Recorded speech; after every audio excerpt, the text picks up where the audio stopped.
ऐसा व्यक्ति कभी नहीं हार सकता। बहुत पुरानी बात है, एक जंगल में एक गुरुकुल था जिसमें बहुत सारे बच्चे पढ़ने आते थे। एक बात की बात है, गुरुजी सभी विद्यार्थियों को पढ़ा रहे थे, मगर एक विद्यार्थी ऐसा था जिसे बार बार समझाने पर भी समझ में नहीं आ रहा था। गुरुजी को बहुत तेज से गुस्सा आया और उन्होंने उस विद्यार्थी से कहा, जरा अपनी हथेली तो दिखाओ बेटा।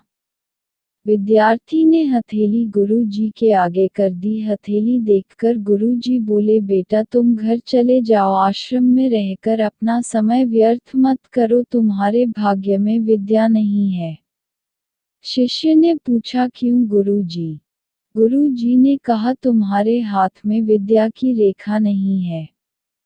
गुरुजी ने एक होशियार विद्यार्थी की हथेली उसे दिखाते हुए कहा, यह देखो, यह है विद्या की रेखा, यह तुम्हारे हाथ में नहीं है, इसलिए तुम समय नष्ट ना करो और घर चले जाओ और वहाँ अपना कोई और काम देखो। यह सुनने के बाद उस विद्यार्थी ने अपने जेब से एक चाकू निकाला जिसका प्रयोग वह रोज सुबह अपनी दातुन काटने के लिए करता था। उस चाकू से उसने अपनी हाथ में एक गहरी लकीर बना दी।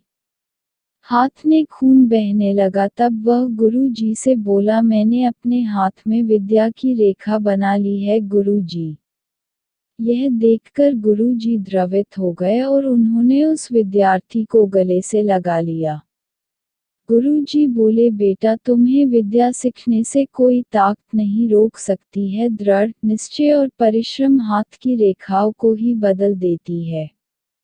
दोस्तों, वह विद्यार्थी आगे चलकर महर्षि पाणिनि के नाम से प्रसिद्ध हुए, जिसने विश्व प्रसिद्ध व्याकरण अष्टाध्यायी की रचना की है। इतनी सदियां बीत जाने के बाद भी आज 2700 वर्षों बाद भी विश्व की किसी भी भाषा में ऐसा उत्कृष्ट और पूर्ण व्याख्या का ग्रंथ अब तक नहीं बना।